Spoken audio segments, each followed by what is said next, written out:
Hi, Imran from Car Sound Security in East London here. Just finished installing a Ghost to Immobiliser on this Audi A5 2016. Let me demonstrate how it works.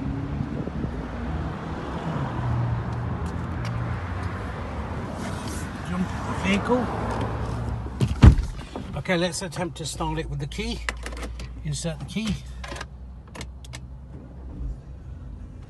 Okay, engine just stalls. Try it again. Engines are stalls. Now, in order to drive this car, you'll have to press a sequence of buttons.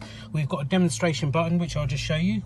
So, dash lights on, just this button 4 times. 1, 2, 3, 4. Engine management light will flash twice, there, like so. Put your foot on the clutch, start the car. It's good to go. If you're interested in getting this done on your vehicle, give us a call on 0208 554 554. Thanks for watching.